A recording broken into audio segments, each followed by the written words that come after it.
ওমরে ফারুক রাদিয়াল্লাহু তাআলা আনহু সারা জিন্দেগীর কান্নার আওয়াজ। কেন ওমরে ফারুক জান্নাতের টিকিট হাতে পাইয়া কাঁদেন?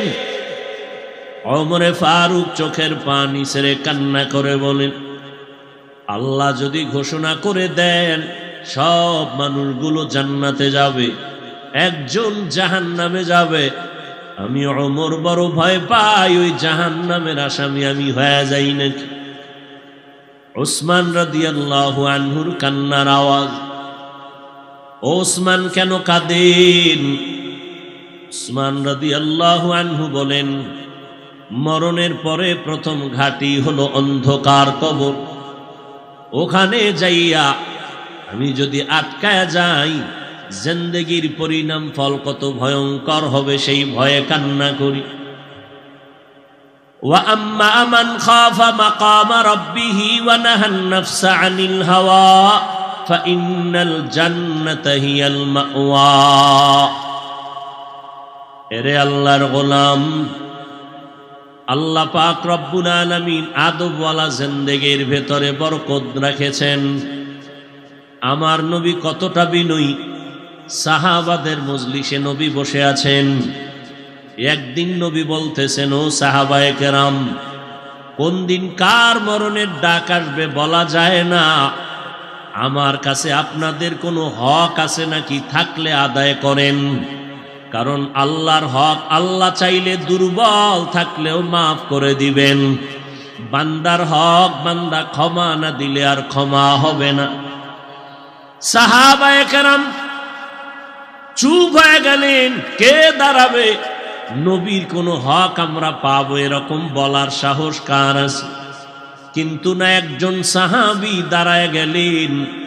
দাঁড়াইয়া বলেন, ইয়া রাসূলুল্লাহ, আমার একটা পাওনা আছে বলে মনে করি। বলে, কি পাওনা? ও নবী, আপনি আমার হালকার উপর একদিন মুস্কি হেসে গালের উপর একটা চর মেরেছিলেন, তাই নাকি? বলে, হ্যাঁ। এমনি? বলে, এমনি। সাহাবায়ে কেরাম সবাই ভেতরে ভেতরে রাগ, এত বড় দুঃসাহস নবীর সামনে দাঁড়ানো। নবী বললেন, সাহাবায়ে কেরাম রাস্তা করে দেন আসার জন্য, আমি আমার পাওনাটা শোধ করে দেই, কারণ কিয়ামতের ময়দানে হালাত হবে বড় ভয়ঙ্কর। হিসাব হবে মানুষের, হিসাব হবে জিনের। কিন্তু এই কঠিন দিন আল্লাহ পশুকেও হাসরের ময়দানে উঠাবেন হিসাবের বাইরে, ওদের কোনো হিসাব নাই। কিন্তু আল্লাহ ইনসাফ ঠিক রাখার জন্য, প্রমাণের জন্য পশুকে উঠাবেন। দুইটা কুকুরকে উঠাইয়া বলবেন, এই দুর্বল কুকুর, কিয়ামতের ময়দানে ইনসাফের বিচার হবে। আল-ইয়াউমা তুজজা কুল্লু নাফসিন বিমা কাসাবাত লা যুলমাল ইয়াউম ইন্নাল্লাহা সারিউল হিসাব। দুনিয়াতে শক্তি ছিল ওই কুকুরটার বেশি, গায়ের জোরে তোর উপরে জুলুম করেছে, অতএব আজকে তোর শক্তি বাড়ায় দিলাম, আজকে প্রতিশোধ নিয়ে নাও তাড়াতাড়ি। দুইটা গরুকে আল্লাহ উঠায় বলবে, এই দুর্বল গরু, শক্তিশালী গরুটা কেন দুনিয়াতে তোর উপরে হামলা করেছে, গায়ের জোরে কোনো দোষ ছিল না, আজকে তোরে শক্তি বাড়ায় দিলাম, প্রতিশোধ নিয়ে নাও। এরপরে এদের বিচার, এদের ইনসাফ কায়েম করে আল্লাহ বলবেন, কুনতু তুরাবা। এরে আল্লাহর গোলাম, রহমতের নবী বলেন, আজ আমার কাছে পাওনা ব্যক্তিকে আসতে দাও, প্রতিশোধ নিয়ে নেওয়া দরকার। সাহাবীকে রাস্তা করে দিলে একটু একটু করে সামনে আগায়। সামনে আইসেই কয়, ইয়া রাসূলুল্লাহ, আমাকে যখন আপনি স্পর্শ করেছিলেন আমার শরীরে একটা জামাও ছিল না। নবীকে তো আমার জামাটাও খুলতে হবে। কেমন রহমতের নবী, দয়ার নবী, সরল নবী। আমার নবীও শরীর মুবারকের জামাটা উঠাইয়া খুলতে চাইতেছেন, পিঠ মুবারকের অংশ উঠায় ফেললেন। সাহাবী একটা দৌড় দিয়া পেছনে চলে গেল। পেছনে যাইয়া রহমতের নবীর গর্দান মোবারকের নিচে মোহরে নবুয়তে চুম্বন করলো আর বলল, নবী আমারে মাফ করে দেন, আমি এই অপেক্ষায় আপনার এখানে হাজির হয়েছি। নবী বলেন, সাহাবী, আমার মোহরে নবুয়তে চুম্বন করলি না জানো জান্নাত ওয়াজিব করে ফেললি। या इलाही मुझसे मुझको दूर कर, ताके देखो मुझ में तुझको एक नजर। या इलाही तू मेरा माबूद है, या इलाही तू मेरा माशूक है। আজকে চেষ্টা করি, অনেক করি, আগাইতে পারি না কেন? এরে আল্লাহর গোলাম, আদবকে ধ্বংস করার একটা মারাত্মক কঠিন রোগ আছে, অহংকার। যার অন্তরে অহংকার জায়গা নিবে, ওই বান্দার মধ্যে কোনো বিনয়ী ভাব কখনো আসবে না, গরম ভাব আসবে। তখন যার মধ্যে গরম গরম ভাব আসে, আনা খায়রুম মিনহু, আমি তার থেকে ভালো, আমি তার থেকে ভালো, তখন তার চলাফেরার ব্যালেন্স থাকে না, কথার ব্যালেন্স থাকে না। তখন মা বাবার সাথে উল্টাপাল্টা আচরণ করে, মুরব্বীদের সাথে উল্টাপাল্টা আচরণ করে। কারণ কি? ভেতরে আদব নাই, বিনয় নাই, অহংকার জায়গা নিয়েছে। এরে আল্লাহর গোলাম, এই দেশে মাদ্রাসার অভাব নাই, ছাত্ররও অভাব নাই, কিন্তু দুঃখ, হাজার হাজার ছাত্র সবাই কিন্তু কামিয়াবির দরজা খুঁজে পায় না। কারণ আমার মাওলা অহংকারীকে পছন্দ করেন না, বিনয়ী বান্দাকে বড় মোহাব্বত করেন। আল্লাহ তাআলা বান্দার যোগ্যতাও দেখেন না, দেখে বান্দার বিনয়ী। নবীজি বাইতুল্লাহর পার্শ্বে বসে কাঁথাওয়ালাদের নিয়ে কথা বলতেছেন, যদি কালেমা পড়ে তো দিনের ফায়দা হবে। হঠাৎ পেছন থেকে একজন সাহাবী অন্ধ, হাতের মধ্যে একটা লাঠি নিয়ে নবীজির পেছন দিক দিয়ে এসে পেছনে বইলেন, হালকা আওয়াজে নবীরে সালাম দিলেন। নবী একটু হালকা নজর দিয়ে সালামের জবাব দিলেন। এরপরে আবার ওদিকে নজর। মক্কার বড় বড় মাথাওয়ালারা বসা, এদের বুঝাইয়া যদি একটু দিনের পথে আনতে পারি, দিনের ফায়দা হবে। আর ওই সাহাবী গরিব অন্ধ সাহাবী চুপচাপ ওই এক জায়গায় বসে আছে, জীর্ণ শীর্ণ পোশাক। নবী ওদিকে তাকান না, নবী নজর করে আছেন মক্কার মাথাওয়ালা জ্ঞানী। এইরকম যদি এক জ্ঞানীরে আনতে পারি, দিনের ফায়দা হবে। আমার আল্লাহ আলিমুল গায়বি ওয়াস শাহাদা। আল্লাহ বলেন, হে নবী, আপনি মনে করতেছেন এই মাথাওয়ালা জ্ঞানী দিয়া সমাজের দ্বীনের কাজ হবে, কিন্তু আমি আল্লাহ অগ্রিম জানি, আমি আল্লাহ কাজ নিতে মাথাওয়ালা লাগবে না। আমি আল্লাহ যারে দিয়া কাজ নিব, ওই বান্দার বিনয়ী লাগবে, আর কিছু লাগবে না। মাআল মুহসিনিন।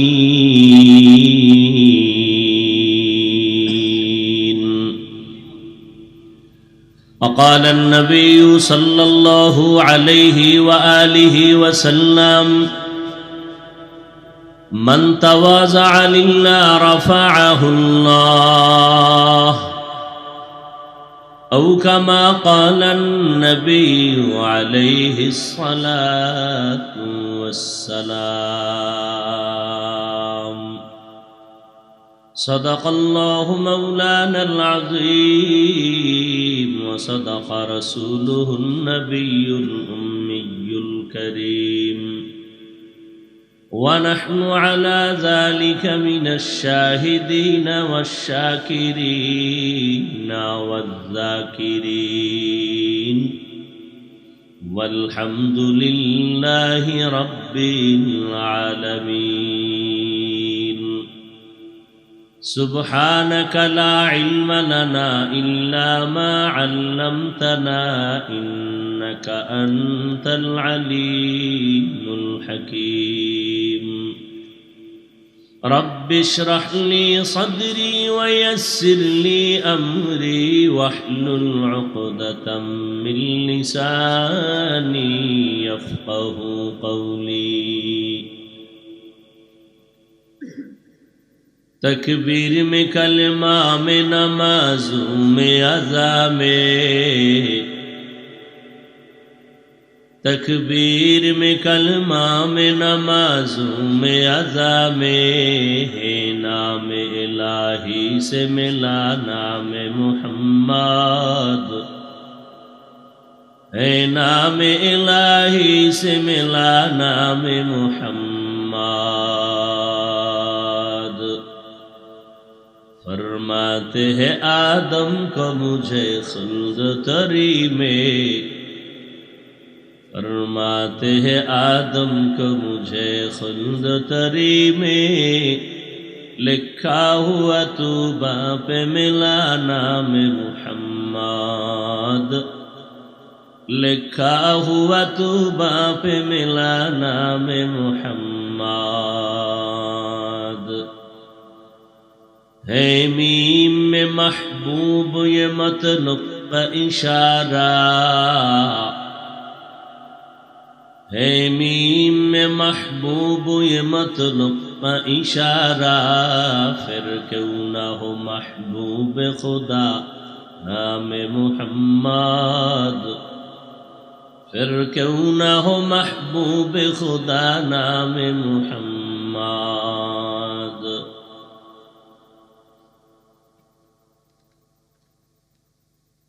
Sheikh Zakaria Islamic research centre কর্তৃক আয়োজিত খতমে বুখারী ও দোয়া মাহফিল উপলক্ষে আজকের এই আয়োজন 29 জানুয়ারি শেষ 30 জানুয়ারি পড়ে গেছে 2024 শেখুল হাদিস আল্লামা মুফতি মিজানুর রহমান সাঈদ দামাত বারাকাতুহুম প্রতিষ্ঠাতা পরিচালক Sheikh Zakaria Islamic research centre Dhaka প্রধান অতিথি হাজারো লাখো মুসলমানের প্রাণের স্পন্দন উস্তাজুল আসাতিজা উস্তাজুল উলামা মাহিউস সুন্নাহ আল্লামা মাহমুদুল হাসান দামাত বারাকাতুহুম মুহতামিম ও শাইখুল হাদিস জামিয়া মাদানিয়া যাত্রাবাড়ি ঢাকা ও চেয়ারম্যান আল হাইয়াতুল উলিয়া নীল জামিয়াতুল কওমিয়া বাংলাদেশ অন্যান্য দেশের শীর্ষস্থানীয় হযরত উলামায়ে কেরাম এলাকার বিভিন্ন স্থান থেকে আগত আল্লাহ পাকের আশিকিন জাকিরিন শাকিরিন মুহিব্বিন মুরব্বিয়ান এজাম কলিজার টুকরা আমার সমবয়সী যুবক বন্ধুগণ স্নেহের ছোট ভাই পর্দার আড়ালে মাইকের আওয়াজ শ্রবণরতা সম্মানিতা মা ও বোনেরা দীর্ঘ সময় আপনারা হযরত উলামায়ে হযরতদের জবানে কোরআন সুন্নাহ ভিত্তিক দিক নির্দেশনামূলক কোরআন সুন্নাহ ভিত্তিক আলোচনা শুনেছেন উলামায়ে হযরতদের কথাগুলো উম্মতকে সহি তরিকায় আমল করার তৌফিক দান করেন উলামায়ে হযরতের ইজ্জতকে আল্লাহ পাক বেশি বেশি বৃদ্ধি করে দেন আমার দেশে যারা উলামায়ে কেরামদের বিরুদ্ধে ফেসবুকে লেখালেখি করে মিডিয়ায় অপপ্রচার করে আল্লাহ ওদের হেদায়াত দান করেন আল্লাহ পাকের ইলম ও কুদরতে যদি তাদের ব্যাপারে হেদায়েতের ফয়সালা নাই থাকে, আল্লাহ কুদরতের দ্বারা ওদেরকে দমন করে দেন। সংক্ষেপ দু চারটি কথা, সেই নিয়তে কোরআনে হাকিমের এক আয়াতে কারিমা, রসুলের হাদিস থেকে একটি হাদিসের টুকরো পড়েছে। আল্লাহ পাক বলেন, দুনিয়ার যারা আমি আল্লাহকে পাওয়ার জন্য চূড়ান্ত চেষ্টা করে, আমি আল্লাহ তাদের জন্য অনেক রাস্তা তার সামনে খুলে দেই, এবং আমি আল্লাহ অবশ্যই যারা ন্যায়পরায়ণ মুহসেন তাদের সাথেই থাকি। হাদিস পড়েছি, আল্লাহর রসুল বলেন, মান তাওয়াজা লিল্লাহ রাফাআহুল্লাহ, আল্লাহর জন্যই যে নিজেকে ছোট বানায়, বিনয়ী হয়, আল্লাহ তার ইজ্জতকে অনেক বাড়ায় দেয়।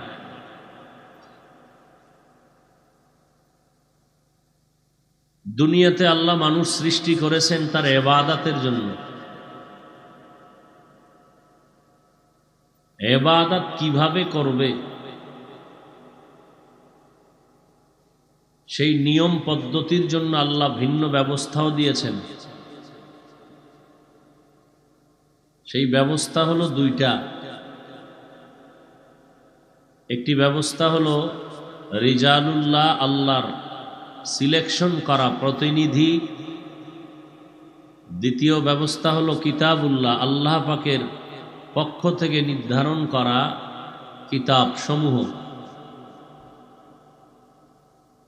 সমস্ত রিজালদের ভেতরে ব্যক্তির মধ্যে শ্রেষ্ঠ হলেন রহমাতুল্লিল আলামিন। আল্লাহ পাকের দেওয়া কিতাব সমূহের মধ্যে শ্রেষ্ঠ কিতাব কুরআনুল কারীম।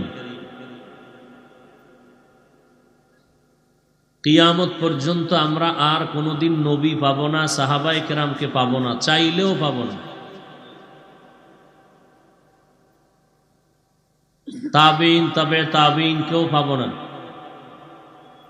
উলামায়ে মুতাকাদ্দিমিন, হুসাইন আহমদ মাদানী, মুতাআখিরিন, মুজাদ্দিদ আল ফিসানি, আব্দুল কাদের জিলানী, বড় বড় বড় বড় আল্লাহওয়ালা, যাদের এক নজর চেহারা দেখলে মানুষের কলবের পরিবর্তন শুরু হয়ে যাইত, আমরা আর চাইলে পাব না। আইম্মায়ে কেরাম, ইমামে আজম আবু হানিফা রহমতুল্লাহ আলাইহি সহ কোনো ইমামকে আর পাব না। বরং দুর্ভাগা কপাল পোড়া যে আমরা যাদেরকে পেয়েছিলাম তাদেরকেও হারিয়ে ফেলেছি। যাদেরকে পেয়েছিলাম, যারা আমাদের ঢাল হিসাবে ছিলেন, ছায়া হিসাবে ছিলেন, শাইখুল হাদিস আল্লামা আজিজুল হক রহমতুল্লাহ আলাই, শামসুল হক ফরিদপুরি রহমতুল্লাহ আলাই, হাফিজি হুজুর রহমতুল্লাহ আলাই, পিরজি হুজুর রহমতুল্লাহ আলাই, ওবায়দুল হক রহমতুল্লাহ আলাই, মুফতি আমিনী রহমতুল্লাহ আলাই, সৈয়দ ফজলুল করিম রহমতুল্লাহ আলাই, সিলেটের শত আল্লাহ পাকের প্রিয় বান্দা ওলিয়ে কামেল, চট্টগ্রামের অনেক আল্লাহ পাকের বান্দা, মুফতি আজম ফয়জুল্লাহ রহমতুল্লাহ আলাই, এরা ছিলেন এই দেশের জন্য এক ঢাল।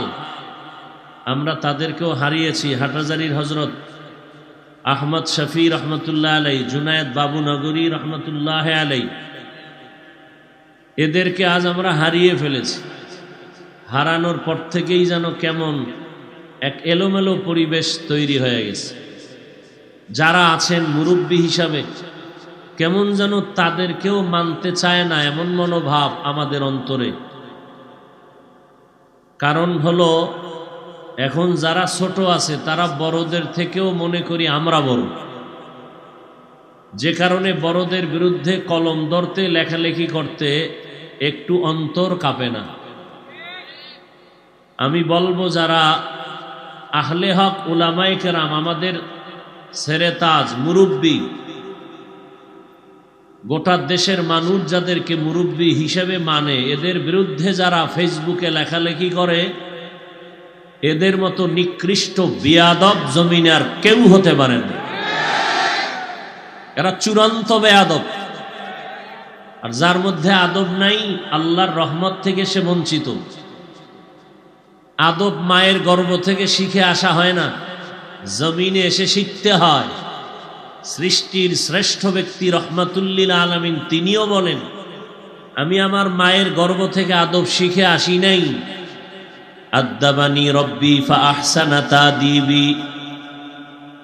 নবীও বলেন, আল্লাহ আমাকে আদব শিক্ষা দিয়েছেন। অতএব রসুলের আদর্শের মধ্যেই হলো কামিয়াবি। তো আল্লাহ পাক রব্বুল আলামিন দুনিয়াতে মানুষ পাঠাইছেন ইবাদতের জন্য।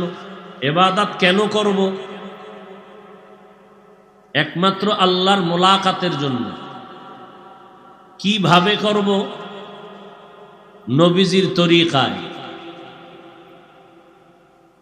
ইবাদত সেই তরিকা শিখার জন্য একমাত্র আমাদের বর্তমান দুনিয়াতে কিয়ামত পর্যন্ত উম্মত সঠিক পথে চলার জন্য যার পরামর্শ নিবেন, যার দিক নির্দেশনা নিয়ে চলবেন, এরকম ঠিকানা শুধু একটা। ওই ঠিকানার নাম হলো উলামায়ে আহলে হকদের সোহবত। ভিন্ন কোনো ঠিকানা নাই। অতএব যারা উলামায়ে আহলে হককে মানতে চায় না, খসারাত দুনিয়া ওয়াল আখিরা, এদের দুনিয়াও বরবাদ, আখিরাতও বরবাদ। কামিয়াবির দরজা খুলবেন আল্লাহ, চেষ্টা করা আমাদের দায়িত্ব। দিন কায়েমের চেষ্টা করা, রসুলের আদর্শ বাস্তবায়নের চেষ্টা করা। আস-সাইয়ু মিন্নি ওয়াল ইতমামু মিনাল্লাহ। বান্দা চেষ্টা করবে, পূরণ করবেন আল্লাহ। তার মানে বান্দা চেষ্টা করবে না তো আল্লাহও পূরণ করবেন না। আর বান্দার চেষ্টা হবে কতটুকু, আল্লাহর পূর্ণতা কতটুকু। হাদিসে কুদসির মধ্যে আল্লাহ পাকের বাণী রসুলকে আল্লাহ শুনাইছেন, বান্দার চেষ্টা হবে 1 বিঘা হাত, আল্লাহর পূর্ণতা হবে 1 হাত। বান্দার চেষ্টা হবে 1 হাত, আল্লাহ পাকের কুদরতের রহমতের পূর্ণতা হবে 2 হাত। বান্দার প্রচেষ্টা হবে হেঁটে হেঁটে, আল্লাহর পূর্ণতা আসবে দৌড়ায়া। আমি যদি চেষ্টাই না করি, বর্তমান দুনিয়ার পরিবেশ বড় কঠিন। ঈমান নিয়ে মরব পরের কথা, বেঁচে থাকাই কঠিন। চতুর্মুখী ইসলাম বিদ্বেষী অমুসলিমদের আগ্রাসন, এর ভেতরে আছে মুনাফিকদের যোগান। এরপরে হলো আবার নিজেদের মধ্যে মতের বিরোধ। এই অবস্থায় আমাদের সামনে অগ্রসর হওয়া বড়ই কঠিন। আল্লাহ যদি দয়া করেন, দোয়া করি আল্লাহ পাক আমাদের সবাইকে বিনয়ী হইয়া আহলে হক উলামা মুরব্বীদের পরামর্শ নিয়ে চলার তৌফিক দান করেন। তো চেষ্টা করা বান্দার কাজ, এতটুকুই হলো মূল কথা। কি চেষ্টা করব? আল্লাহকে পাওয়ার। কত আল্লাহকে কেমনে পাবো? পাওয়ার ঠিকানায় যাও, ঠিকানা দেখাইয়া দিবে, ওই পথে চলো। ওই ঠিকানার নাম হলো আহলুল্লাহদের সোহবত। হাদিসে পাকে আল্লাহর রসুল বলেন, আল বারাকাতু মা আকাবিরিকুম অফি রাওয়ায়াতিন আল খায়রু মা আকাবিরিকুম। সব ভালাই, কল্যাণ, ভালো সব তোমাদের মুরব্বী আকাবির যারা, এদের পথের মধ্যে, পরামর্শের মধ্যে। রাতারাতি তো আর আহলুল্লাহ হওয়া যায় না।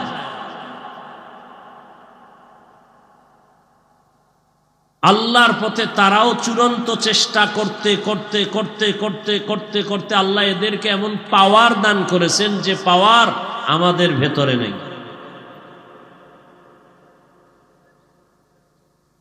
এজন্য তাদের নজরের ভিতরে বরকত, তাদের কথার ভেতরে বরকত, তাদের প্রত্যেকটা পরামর্শের মধ্যে বরকত। এই চেষ্টার জন্য উলামায়ে কেরামের পরামর্শ, একটা চেষ্টা হলো ব্যর্থ, আর একটা চেষ্টা হলো স্বার্থ। চূড়ান্ত সফলতার প্রচেষ্টার জন্য তিনটা গুণ অর্জন করতে হবে, না হয় তার চেষ্টা হবে জীবনের ব্যর্থতা। তিন গুণের প্রথম গুণের নাম হলো আদব। আল্লাহর জাত ও সিফাতের কসম, যার মধ্যে আদব নাই, সারা জিন্দেগি যদি কোরআন পড়ে হাদিস পড়ে, দেওবন্দ কেন মদিনার রওজায় বসেও যদি পড়ে, ও সফলতা জীবনে হবে না যতদিন পর্যন্ত আদবওয়ালা না হবে। এই জন্য এক নাম্বার গুণ হলো আদব। লিকুল্লি শাইইন যিনাতুন ফিল ওয়ারা ওয়া যিনাতুল মারই তামামিল আদাবি আজ খোদা খা ইমে তৌফিকে আদব বে আদব মাহরুমে গাশত আজ ফজলে রাব। আদবওয়ালা জিন্দেগি বড় দামি। আদব মানি বড়দের সামনে নামাজের সুরাতে বসে থাকার নাম আদব নয়। যেখানে যেই কাজ করার প্রয়োজন ওই জায়গায় ওই কাজ করার নাম হলো আদব। যেই স্থানে যেই কথা বলার প্রয়োজন ওই জায়গায় ওই স্থানে ওইভাবে কথা বলার নাম হলো আদব। আদবের আরো সহজ ব্যাখ্যা হলো পয়গম্বরের সুন্নাত অনুযায়ী জীবনকে পরিচালনা করার নাম হলো আদব। সারা দুনিয়ার শ্রেষ্ঠ আদবওয়ালা রহমাতুল লিল আলামিন কেমন পয়গম্বর, আদবওয়ালা নবী আমার। মাত্র 13 বছরের ভেতরে পৃথিবীর নিকৃষ্টতম মানুষ ছিল মক্কার মানুষ। ওই মক্কার মানুষগুলো এতটাই চরিত্রহীন, এতটা লম্পট, এতটাই খারাপ। আল্লাহর ঘর পৃথিবীর শ্রেষ্ঠ ঘর, যেই ঘরের এত দাম আল্লাহ কোরআনে বলেন ইন্না আউওয়ালা বাইতিন উযিআ লিন-নাসি লাল্লাযী বিবাক্কাতা মুবারাকান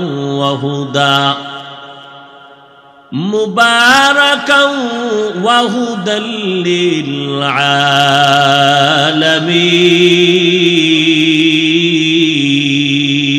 আলামিন। আল্লাহ তাআলা বলেন পৃথিবী নামক গ্রহটা আমি বানাইয়া কোনো বাসিন্দা পাঠাই নাই। প্রথম আমি আল্লাহ একটা ঘর বানাইলাম, ইবাদতের ঘর, হেদায়েতের ঘর, বসবাসের ঘর আমি বানাই নাই। কারণ এ জমিনের একমাত্র শ্রেষ্ঠ চিফ গেস্ট হয়ে জমিনে আসবে মানুষ, আদম সন্তান। মানুষ হবে এই জমিনের একমাত্র প্রধান মেহমান, চিফ গেস্ট। আর এই আল্লাহ মানুষ বানাবেন ইবাদতের জন্য। দুনিয়াতে চিফ গেস্ট বেশিক্ষণ থাকে না, অল্প টাইম থাকিয়া তার গন্তব্যে চলে যায়। জমিনের চিফ গেস্ট হলো মানুষ। অল্প টাইমের জন্য আল্লাহ জমিনে পাঠাইছেন, এরপরে তার গন্তব্যে চলে যাবে। অল্প টাইম দুনিয়াতে তার কর্মসূচি ইবাদত। দুনিয়াতে ইবাদত করবে, এজন্য আল্লাহ ইবাদতের এক ঘর বানাইছেন। বসবাসের ঘর আল্লাহ জমিনে বানান নাই। কারণ দুনিয়ার মানুষ জমিনে করবে আল্লাহর ইবাদত, অনন্তকাল শান্তির বিছানায় আরামে ঘুমাবে। সেজন্য আল্লাহ বানায় রাখছেন চিরস্থায়ী শান্তির ঠিকানা জান্নাত।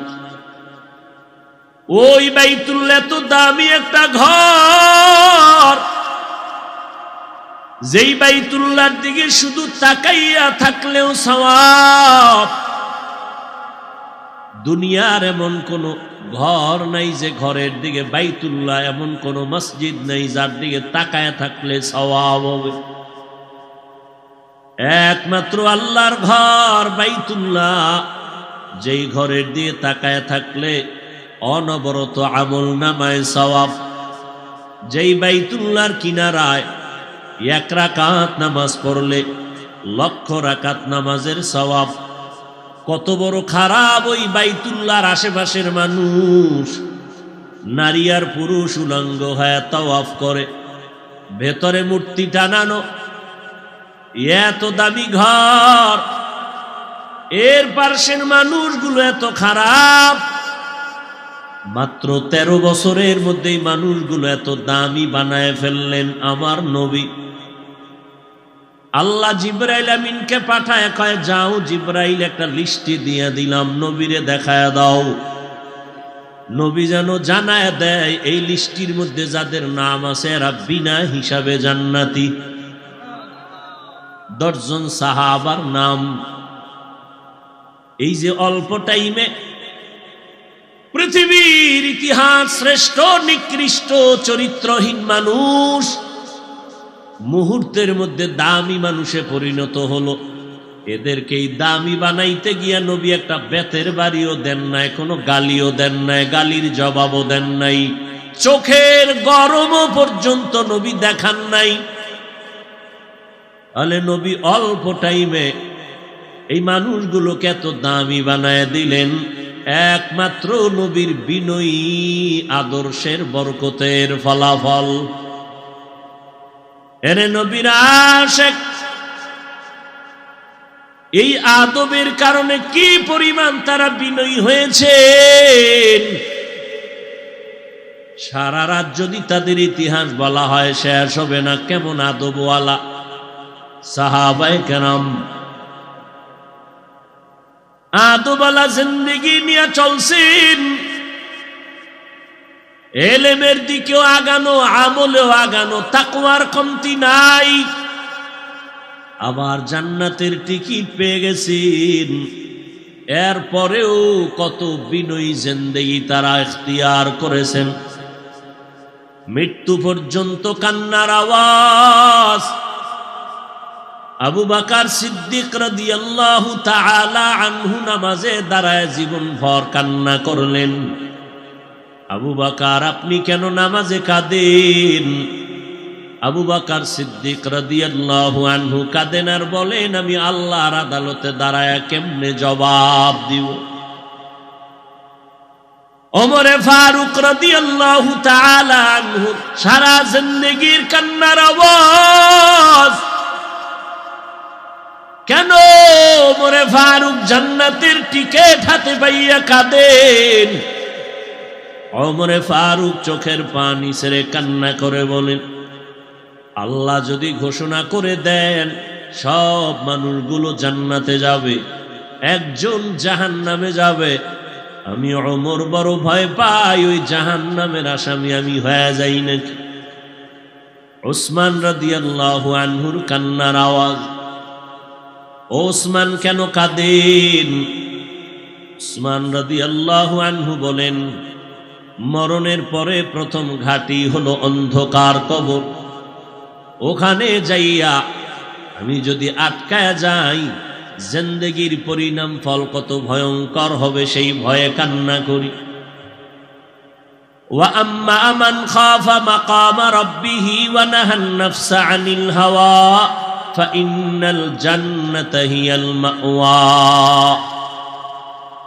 এরে আল্লাহর গোলাম, আল্লাহ পাক রব্বুল আলামিন আদবওয়ালা জিন্দেগির ভেতরে বরকত রেখেছেন। আমার নবী কতটা বিনয়ী। সাহাবাদের মজলিসে নবী বসে আছেন। একদিন নবী বলতেছেন, ও সাহাবায়ে কেরাম, কোন দিন কার মরণের ডাক আসবে বলা যায় না। আমার কাছে আপনাদের কোনো হক আছে নাকি? থাকলে আদায় করেন। কারণ আল্লাহর হক আল্লাহ চাইলে দুর্বল থাকলেও মাফ করে দিবেন। বান্দার হক বান্দা ক্ষমা না দিলে আর ক্ষমা হবে না।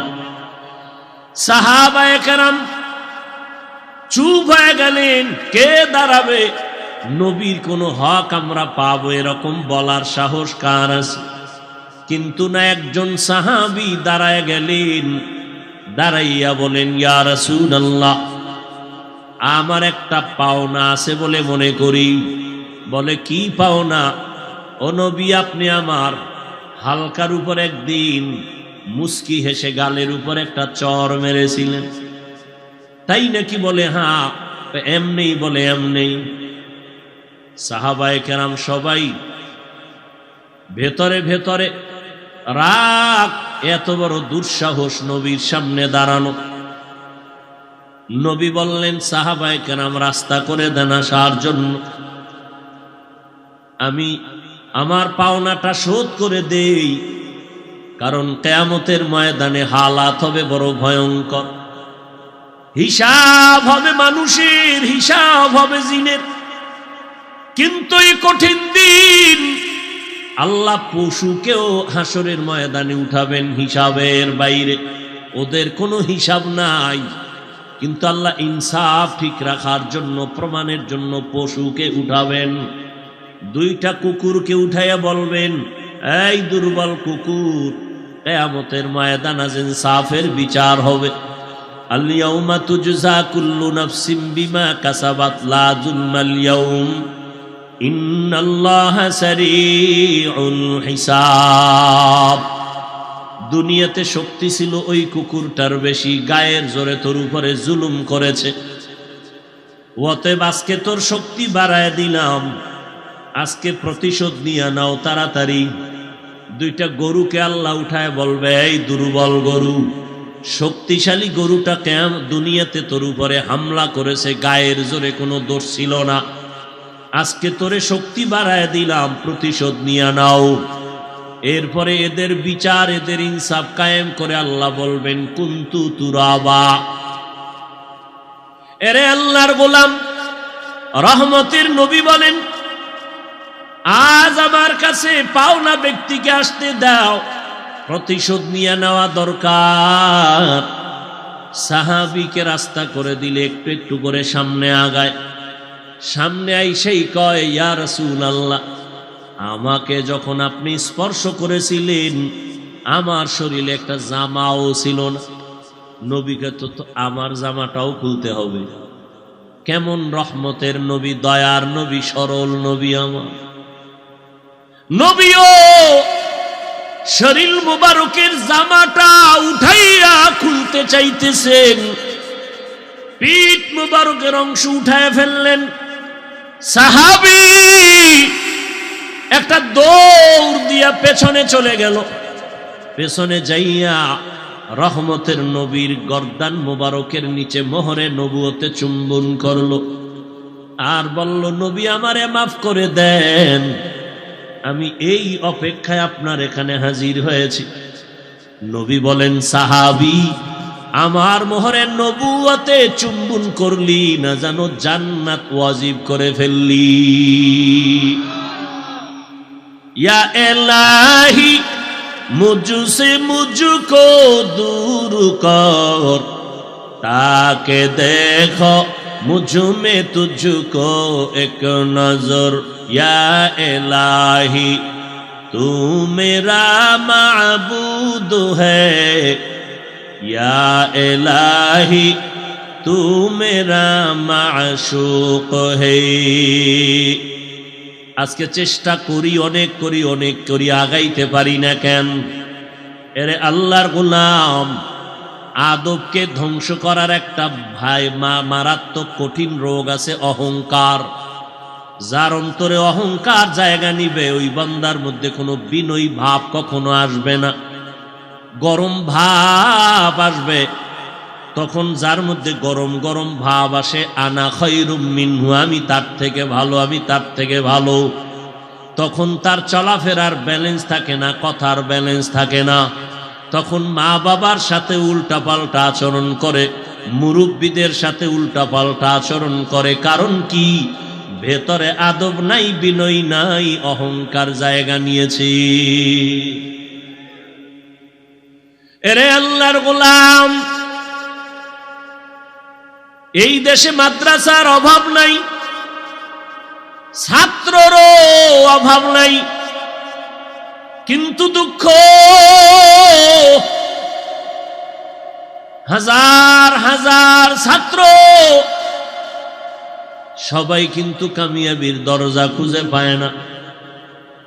কারণ আমার মাওলা অহংকারীকে পছন্দ করেন না, বিনয়ী বান্দাকে বড় মোহাব্বত করেন। আল্লাহ তাআলা বান্দার যোগ্যতাও দেখেন না, দেখে বান্দার বিনয়ী। নবীজি বাইতুল্লাহর পার্শ্বে বসে কাঁঠাওয়ালাদের নিয়ে কথা বলতেছেন, যদি কালেমা পড়ে তো দিনের ফায়দা হবে। হঠাৎ পেছন থেকে একজন সাহাবী অন্ধ, হাতের মধ্যে একটা লাঠি নিয়ে নবীজির পেছন দিক দিয়ে এসে পেছনে বইলেন, হালকা আওয়াজে নবীরে সালাম দিলেন। নবী একটু হালকা নজর দিয়ে সালামের জবাব দিলেন। এরপরে আবার ওদিকে নজর। মক্কার বড় বড় মাথাওয়ালারা বসা, এদের বুঝাইয়া যদি একটু দিনের পথে আনতে পারি, দিনের ফায়দা হবে। আর ওই সাহাবী গরিব অন্ধ সাহাবী চুপচাপ ওই এক জায়গায় বসে আছে, জীর্ণ শীর্ণ পোশাক। নবী ওদিকে তাকান না, নবী নজর করে আছেন মক্কার মাথাওয়ালা জ্ঞানী। এইরকম যদি এক জ্ঞানীরে আনতে পারি, দিনের ফায়দা হবে। আমার আল্লাহ আলিমুল গায়বি ওয়াস শাহাদা। আল্লাহ বলেন, হে নবী, আপনি মনে করতেছেন এই মাথাওয়ালা জ্ঞানী দিয়া সমাজের দ্বীনের কাজ হবে, কিন্তু আমি আল্লাহ অগ্রিম জানি, আমি আল্লাহ কাজ নিতে মাথাওয়ালা লাগবে না। আমি আল্লাহ যারে দিয়া কাজ নিব ওই বান্দার বিনয় লাগবে, আর কিছু লাগবে না। আল্লাহ আয়াত নিয়ে জিব্রাইলের পাঠায় দিলেন। ওই মাথাওয়ালার দিকে নবী যেন একবারও নজর না করে। জিব্রাইল, যাও, ওই জ্ঞানী ট্যানির দরকার নাই। ওই অন্ধ সাহাবী জীর্ণ শীর্ণ পোশাক পরিহিত গরিব বসে আছে ওই নবীর পেছনে। নবীকে গিয়া জানায়া দাও, মক্কার মাথাওয়ালা লাগবে না, ওই জীর্ণ শীর্ণ বান্দার দিকে যেন নবী মনোনিবেশ হয়, নজর দেয়, মায়ার নজর।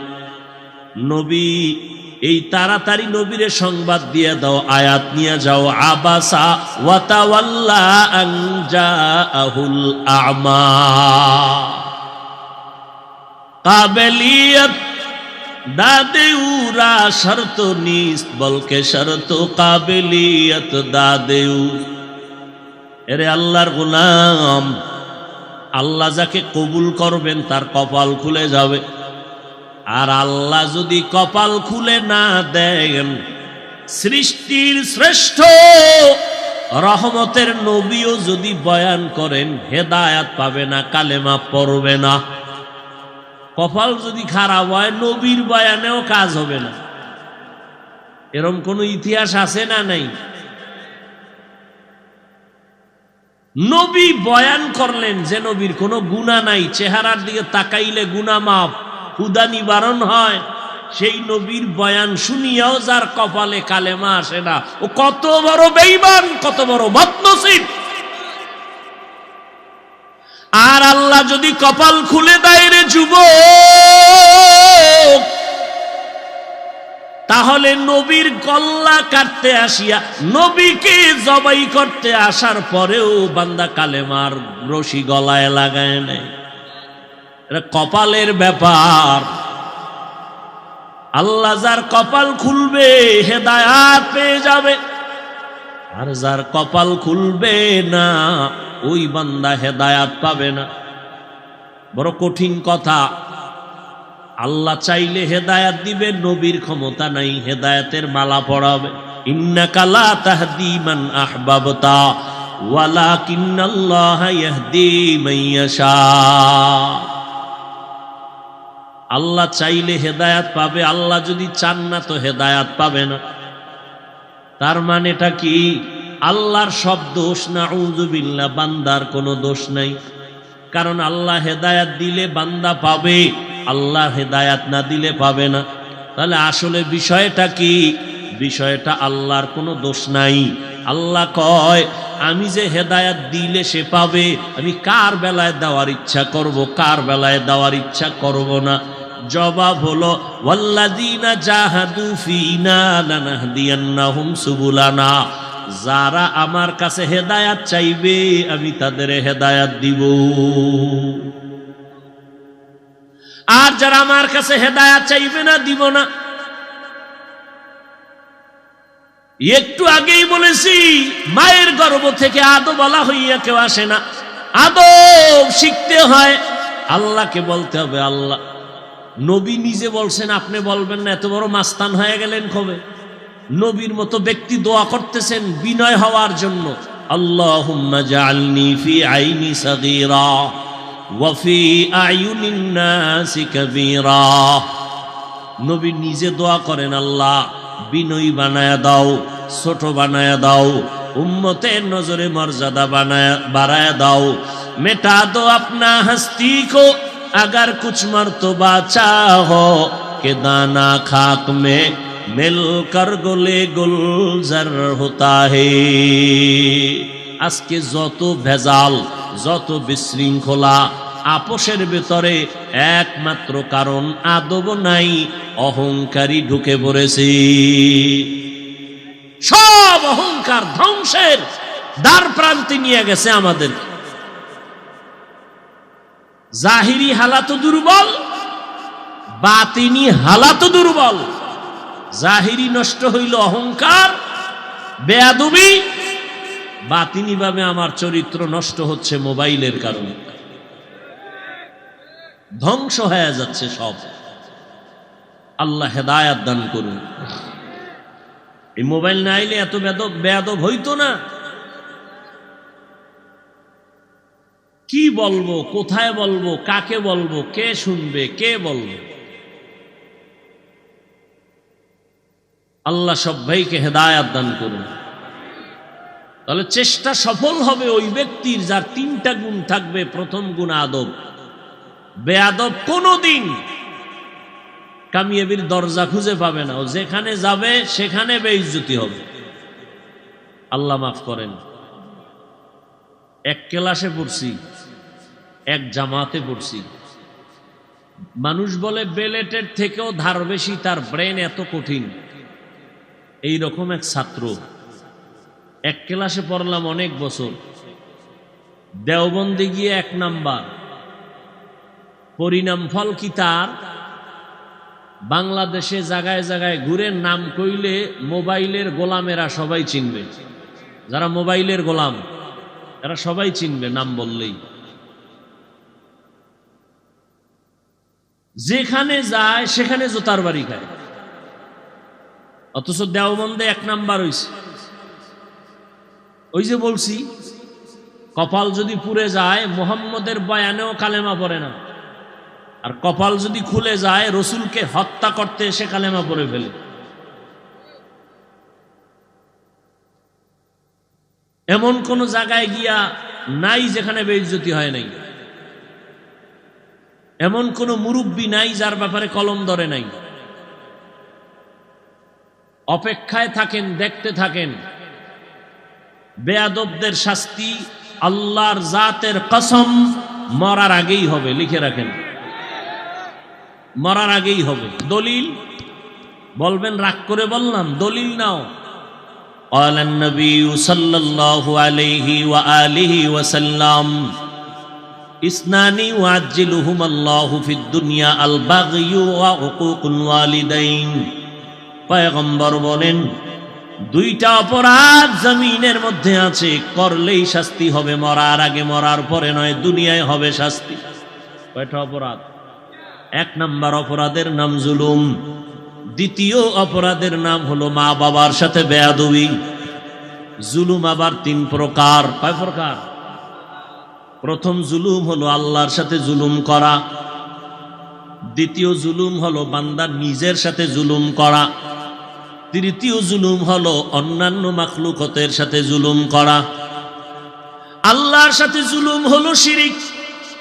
লোকমানে হাকিম তার সন্তানকে বলেন, ইয়া বুনাইয়া লা তুশরিক বিল্লাহ ইন্নাশ শিরকা লাযুলমুন আযীম। আল্লাহর মতো আরো একজন আল্লাহ আছে মনে করার নাম শিরিক। আল্লাহর ক্ষমতার মতো কারো ক্ষমতা আছে মনে করার নাম শিরিক। আল্লাহর কিছু স্পেশাল গুণ আছে, এই গুণটা আরো কারো মধ্যে আছে মনে করার নাম শিরিক। যারা মনে করবে তাদের নাম মুশরিক। আল্লাহ বলেন, আমাই ইউশরিক বিল্লাহ ফাকাদ হারামাল্লাহু আলাইহিল জান্নাহ। যারা শিরিকের গুনাহ করবে তাদের জন্য জান্নাত হারাম। এই উঠে কেন? মস্কারি করো না।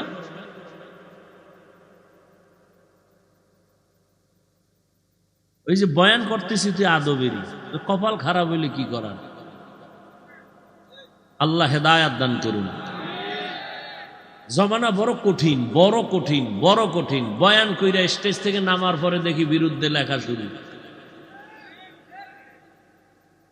আচ্ছা বলো তো বাবা, তোমার ফেসবুকে লেখার দ্বারা তাবলীগের কোনো ক্ষতি হয়েছে আজ পর্যন্ত? এই চরমনায়ের বিরুদ্ধে, দেওবন্দীদের বিরুদ্ধে, কওমির বিরুদ্ধে যারা লেখো, চরমনায়ের কি পরিমাণ ক্ষতি হয়েছে? সব মরিয়ে গেছে না? কপাল তোমারটা পুড়তেছে, তোমার কপাল পুড়তেছে, তুমি টের পাও না। একটু অপেক্ষা করো, বিছনায় পইরা যেদিন দেখবা যে পুরা হাত পাও অবশ হয়ে গেছে, সেদিন টের পাইবা কত ধানে কত চাল।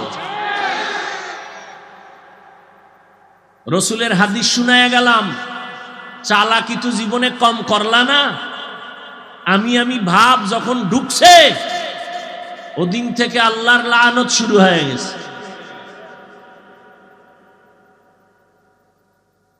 তিন প্রকার জুলুম। আল্লাহর সাথে জুলুমের নাম হলো শিরক। দ্বিতীয় জুলুম হলো নিজের সাথে জুলুম করা।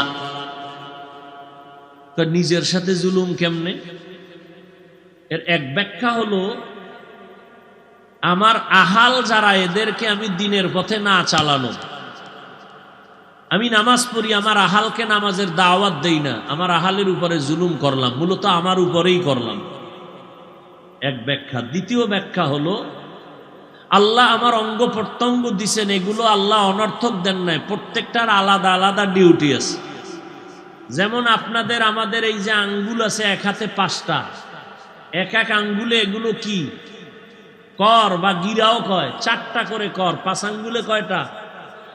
এগুলোর আলাদা ডিউটি আছে। 5 বেলার নামাজ পড়ো, ডান হাতের আঙ্গুলের গিরা বা করগুলো গুনে গুনে গুনে গুনে 1 মিনিটের একটা আমল করো। 33 বার সুবহানাল্লাহ, 33 বার আলহামদুলিল্লাহ, 34 বার আল্লাহু আকবারের তাসবিহ পড়ো। 5 বেলার নামাজের পরে 5 বার তোমার আঙ্গুলের করের হক আদায় হয়ে গেল। কিন্তু করলা না, করের উপরে জুলুম। চক্ষু দিছেন, এই চক্ষু দিয়া মা বাবারে মোহাব্বতের নজরে দেখবা সওয়াব, আলেম দেখবা সওয়াব, বাইতুল্লাহ দেখবা সওয়াব। এই চক্ষু দিয়া কোরআন শরীফ দেখবা সওয়াব। হাফেজ সাহেব হইলে তারপরেও কিন্তু কোরআন দেইখা পড়লে সওয়াব বেশি। তার মানে কি? তারাবির ভিতরে দেইখা পড়বা। আমাকে বরিশালে গত রমজানে একজনে, তাও কোরআন শরীফ না, মোবাইল কোরআন দইরা এরপরে দেখে দেখে পড়ে। ওই যে শুনছে মনে হয় দেইখা পড়লে সওয়াব। পাগলের পাগলামি।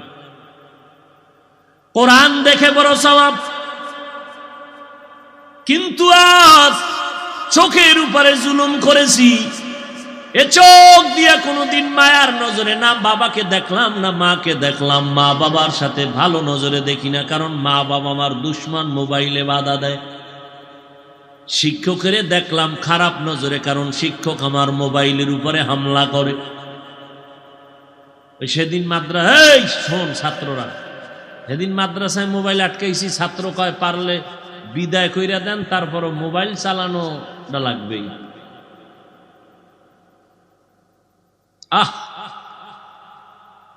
রাস্তার ল্যাংটা পাগলও নিজের ভালো বুঝে, কিন্তু আমরা নিজের ভালো বুঝি না। আমরা রাস্তার পাগল থেকেও খারাপ। আফসুস। ভাইরা আমার, চোখ দিয়া বাইতুল্লাহ দেখলাম না, কোরআন দেখলাম না, কি করলাম? সারাটা রাত মোবাইলের দিকে তাকায়া কবিরা গুনা, কবিরা গুনা, কবিরা গুনা, কবিরা গুনা। সারা রাত গুনা টুনা কইরা এবার ফজরের আগে দিছে ঘুম, নামাজ সারা। ক্লাসে গিয়া হুজুর কয়, এই ছাত্র কই? ছাত্ররা লিস্টি পাঠাইছে, আমরা অসুস্থ, সারা রাত আকাম করছি, আর এটা কয় নাই। হুজুর ভাবছে মনে হয় সারা রাত তাহাজ্জুদ পইরা ঘুমাইতে না, এবার ঘুমা। ওই যে একটু আগে বললাম না, এক ক্লাসে পড়ছি, নাম বললে এখানে সবাই চিনবে, এমন কোন জায়গা নাই যেখানে জুতার বাড়ি খায় নাই। দাওরার বছর যেই ছেলেটা আমগো সাথে ছিল, বুখারীর এবারাত বিদ্যুৎ গতিতে পড়তো, সব হুজুরেরা কইতো যেখানে যাবে মুহাদ্দিস। সেই ছেলে এখন এলাকার নাম বললাম না, ওই এলাকায় থাকে, প্যান্ট শার্ট টাই পরা, দাড়ি তো নাই। ওই এলাকায় ওয়াজে গেলে পালায় থাকে, সামনে আসে না। আল্লাহকে সাক্ষী রেখে বলছি, তোমাদের ইবরতের জন্য। ধর্ম নিয়ে মাস্তানি চলে না। আমার রসুল যদি বিনয়ী ভাব নিয়ে চলেন, সাহাবায়ে কেরাম চলে, এর থেকে আপনারা দামি হয়ে গেলেন। আল্লাহ হেদায়াতের দৌলত দান করেন। তো চোখের সাথে জুলুম করতেছে, এটা নিজের সাথে জুলুম। তৃতীয় জুলুম হলো অন্যান্য মাখলুকতের সাথে জুলুম। এর মধ্যে মানুষের সাথে তো আছেই, যারা মা বাবার সাথে খারাপ আচরণ করছে মোবাইলের কারণে, শিক্ষকের সাথে খারাপ আচরণ মোবাইলের কারণে। আল্লাহর কসম, বাইতুল্লাহর গিলাফ ধইরাও যদি কান্দো, আল্লাহ মাফ করে দাও। মা বাবায় যতদিন ক্ষমা দিবে না, আল্লাহও ক্ষমা দিবে না। শিক্ষকের সাথে বেয়াদবি করেছো, বাইতুল্লাহর গিলাফ ধরে কানলেও ক্ষমা নাই। শিক্ষক যদি ক্ষমা না দেয়, আল্লাহও দিবেন না। বান্দার হক তামাশা মনে কইরো না রে বাবা। মানুষ কিন্তু গ্রামে একটা কথা বলে, পান্তা ভাত নষ্ট হলেও খাওয়া যায়, পোলাও নষ্ট হলে খাওয়া। এই জমিনের মধ্যে তালিবুল ইলম, ছাত্র সমাজ হলো, স্কুল হোক কলেজ হোক, এরা কোরমা পোলাওয়ের মতো। এরা এত দামি, গোটা বাংলাদেশ না পুরা দুনিয়াটাকে আলোকিত করে ফেলার মতো মেধা যুবক ছাত্রদের মধ্যে আছে। আল্লাহ সেইভাবে বানাইছেন, ইহুদির বাচ্চারা যদি রাষ্ট্র চালাইতে পারে, তুমি তো শ্রেষ্ঠ নবীর উম্মত, তুমি কেন পারবা না? জন্মগতভাবে, সৃষ্টিগতভাবে আল্লাহ পাক পুরুষের তুলনায় নারীদের জ্ঞান কম দিছেন না বেশি? বেশি কম? তাহলে সেই নারী যদি দেশ চালায়, তোমরা পারবা না কেন? মোবাইলে আকাম করো, পারবা? করো, ইচ্ছা মতো করো। অল্প দিন লিখে রাখো, বেশি দিন না, অল্প দিন। মরার আগেই দেখবা যে বিছনায় পইরা চিৎপটাং হয়ে থাকবা, চোখ থাকবে, পাওয়ার থাকবে না, কান থাকবে, পাওয়ার থাকবে না, মাথা থাকবে, ব্রেন থাকবে না, কিডনি নষ্ট হয়ে যাবে, যাচ্ছে তোমার খবর নাই। লিখে রাখো।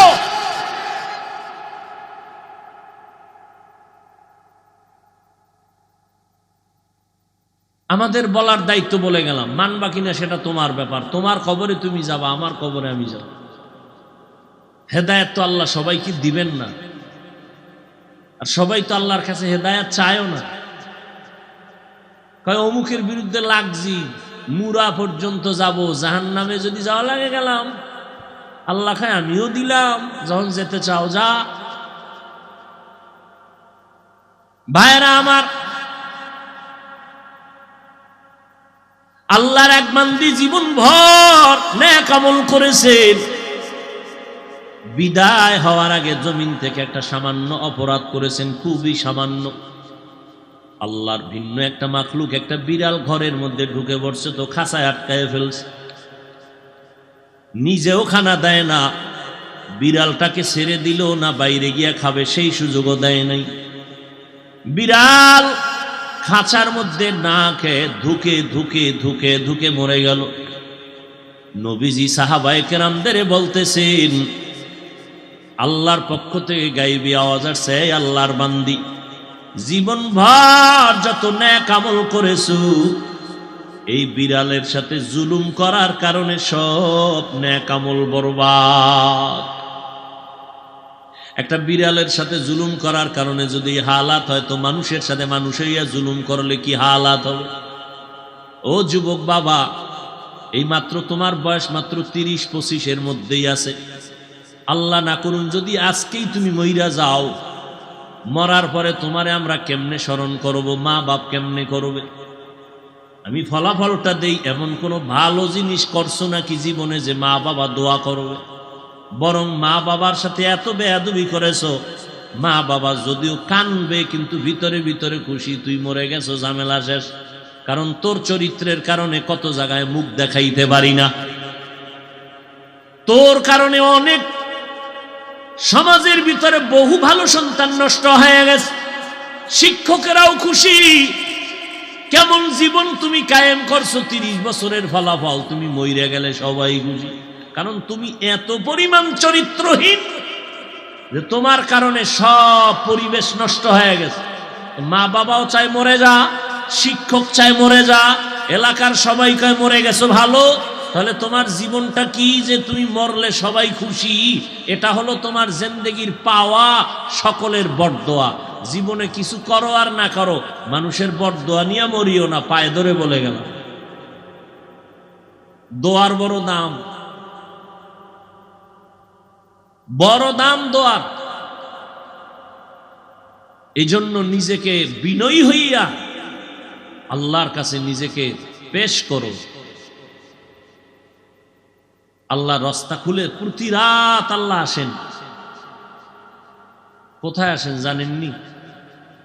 প্রথম আসমানে। কোন দিন? প্রতিদিন। কেন আসেন? বান্দার থেকে কিছু নিতে না বান্দাকে দিতে? আপনাদের তো কিছু লাগে না, লাগে? ঘুমায় থাকলে পেয়ে যাবেন সব। ঘুমান কেন? যেই টাইমে ঘুমানোর নিয়ম, সমস্ত দুনিয়ার চিকিৎসা বিজ্ঞানীরা একমত, মানুষের জীবনের চূড়ান্ত সফলতার এক পুঁজির নাম সুস্থতা। আর সুস্থ থাকার জন্য আল্লাহ পাকের দেওয়া একটা চূড়ান্ত ঔষধ আছে, মহা ঔষধ ফ্রি, রাতের ঘুম। রাতের পুরা অংশ ঘুম নয়, প্রথম অংশ ঘুম শরীরের ক্ষতি, রাতের শেষ অংশের ঘুম শরীরের ক্ষতি, রাতের মধ্যাংশের ঘুম শরীরের ঔষধ। 10, 11, 12, 1, 2, 3 এই পর্যন্ত। শেষ রাতে ঘুম ক্ষতি কেন? আজান 5 বার দেয়, দেয় না প্রতিদিন? বলেন তো সব আজানের সিস্টেম কি এক না কিছু ভিন্নতা আছে? কোন আজানটা আছে? কি ভিন্ন আছে বলেন তো? অর্থ কি? ঘুমের থেকে বিষয়টা কি? এই শব্দটা এশায় নাই কেন? এই শব্দগুলো মাগরিবে নাই কেন? ফজরে কেন? ওই সময় ঘুম তো শরীরের ক্ষতি আছেই। সব থেকে বড় কারণ ওই সময় তোমার খালেক তোমাকে দেওয়ার জন্য আসে। ওঠো, তোমার কি লাগবে? আদব বলো, আমি দিয়ে দিব। আল্লাহ দিতে আসছে, তুমি ঘুমায় রইলা। আর যদি বলো পাই না, তো কপাল খারাপ। অতিও গভীর হয় রজনী যখন, নীরবে প্রভুর নাম জপিও তখন। প্রভুর করুণা যদি পাইবারে চাও, গভীর রাতে উঠে প্রভুর গুণগান গাও। আল্লাহ আমাদের হেদায়াত দান করুন। আরো জোরে বলেন। আমরা বক্তারা কুত্তাও এরম দৌড়ায় না, আমরা যেই পরিমাণ দৌড়াই শুধু উম্মতের পিছনে। রাত নাই, দিন নাই, খাওয়ান নাই, ঘুম নাই, 12 মাস। আপনাদের দোয়া আমাদের খুবই জরুরি দরকার। রাস্তাঘাটে চলতে গিয়ে আমাদের অনেক ওলামায়ে কেরাম রাস্তায় মরে গেছেন। আল্লাহ তাদেরকে জান্নাত দান করুন। রাস্তায় অ্যাক্সিডেন্ট হয়েছেন আমাদের ওলামায়ে কেরামদের একজন কলিজার টুকরা, উম্মতের এক রাহবার হযরতুল আল্লাম মাওলানা আব্দুল বাসেত খান দামাত বারাকাতুহুম, নাম শুনেন নাই? কি পরিমাণ বেয়াদব হইলে ফেসবুকে লেখে যে এটা এমনে এমনে হয় নাই। কি পরিমাণ মা বাবার চূড়ান্ত বরদোয়াকামী সন্তান হলে, চরিত্রহীন হলে, বেয়াদব হলে এই কথা লিখতে পারে। এরা আসলে খেয়াল করবেন, বেয়াদবি কিন্তু হঠাৎ করে শুরু করে না। এরা প্রথম বেয়াদবি করে মা বাবার সাথে, এরপরে শুরু করে আলেমদের সাথে।